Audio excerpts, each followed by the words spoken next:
everyone, welcome back to Our Budget Life.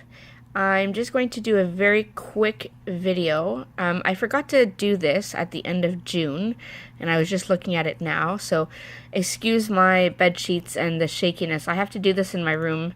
My kids have taken over my house, and all watching different things and playing different games, so I wanted to be somewhere quiet. So this sheet is something I made up in my household binder to kind of keep track of, how much remaining debt I have, what my goal on how much I want to pay off, and then what I've actually paid so that I can keep a visual track.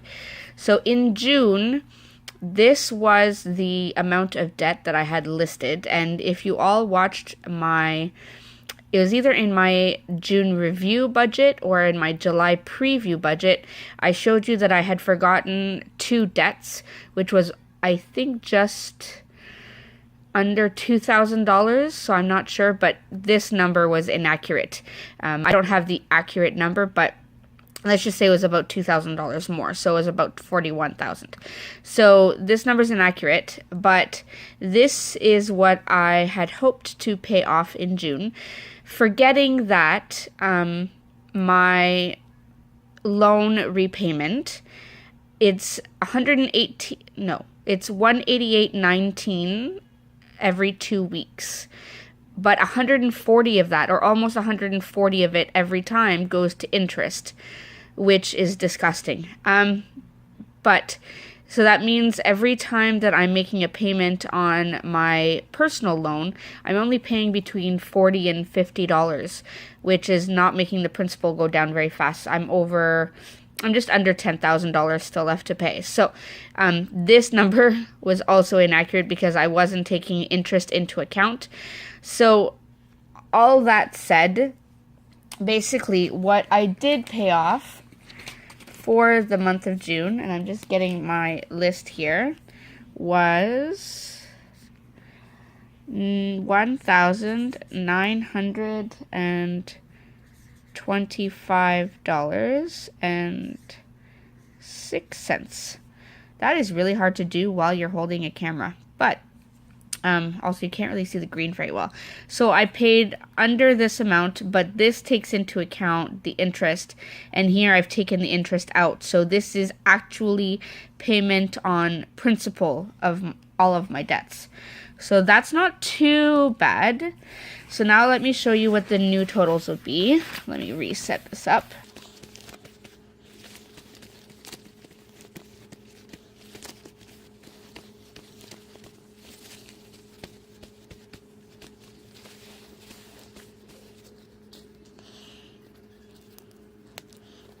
So for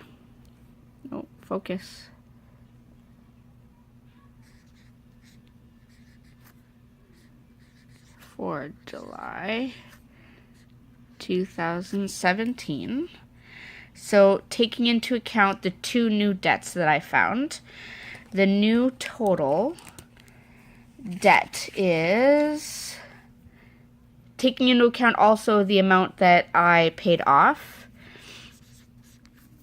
in June. So our new grand total, starting off total, I guess, for July is $39,054.55.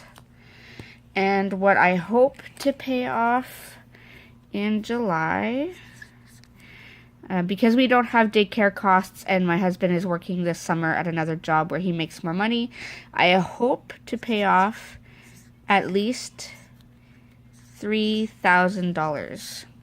So, and that's just principal. I've taken the interest out already. So hopefully this number can go down to at least $36,000 by the end of July.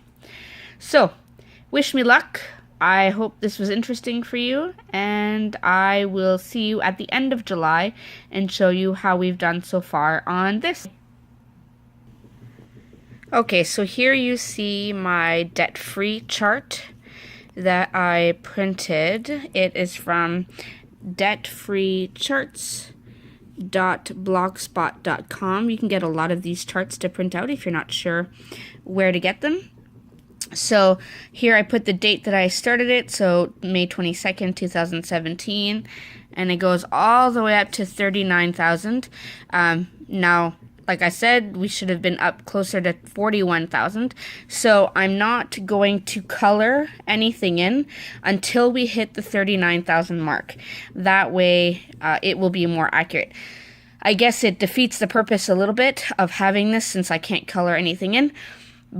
But sneak peek into the July mid-July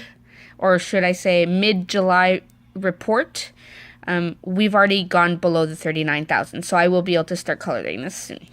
But to show you something, I also have the baby emergency fund printed out, and this I can start coloring in. So what I did is both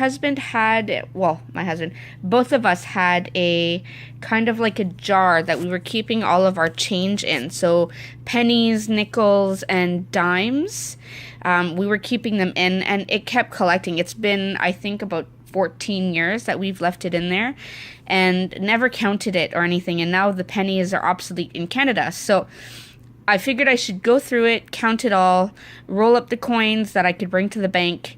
And a colleague of mine is actually going to do a really cool thing. She's going to use pennies to resurface one of her floors and then put some, I think, epoxy or something to kind of seal it in. Anyway, so she's going to buy my pennies from me, and there is about $32 worth. So it's quite a few pennies. But with the $32 and then the nickels and dimes that I counted, we have about $230 already for the baby emergency fund. And this is not counting all of the money that I've set aside in the budget to put towards it. So I'm going to color in the baby emergency fund. 1 second. Okay, sorry, I had to get some tape to tape this down since I'm doing this one-handed. I didn't want the sheet to be moving around. So with $230, I'm going to color in up to the 220 mark, and hopefully by the end of the mark we'll be almost up to the 1,000, if not up to the 1,000. So let's go ahead and do this.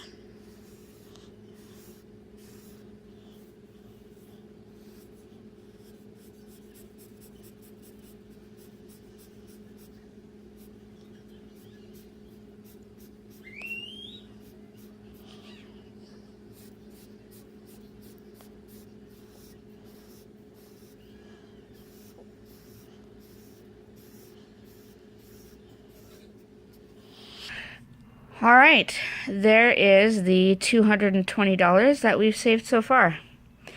Not bad. It's a good chunk.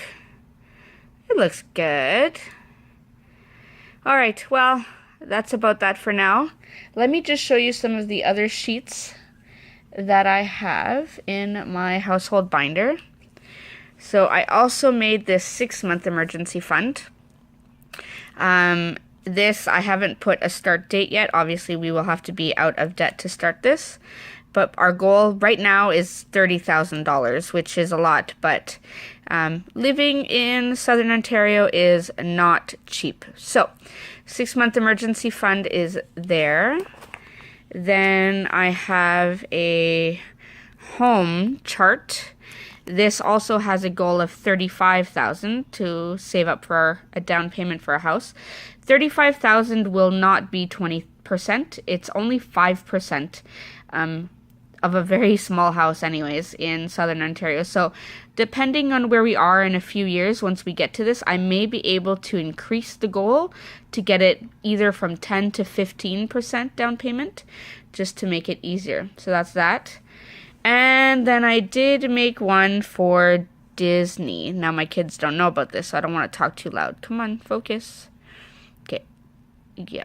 So I don't want to talk too loud, but I would like to take the kids to Disney World. Oh, I always get confused between Disney World and Disneyland. I think it's Disney World that we want to go to. But anyway, so I've made this sheet. Our goal for this one would be $5,000, and that would be enough for all 5 of us to fly there. We do have a friend who has I guess, a timeshare. So we would be able to stay there for free in her timeshare. And then we would just have to worry about entrance into the parks and then meals. So this will not be for another few years, I believe, 3 to 4 years, until our youngest is old enough to, so that she can appreciate it as well, since we want to make sure that all 3 of our children can remember it and really appreciate it. So, but I made this to try and start saving up.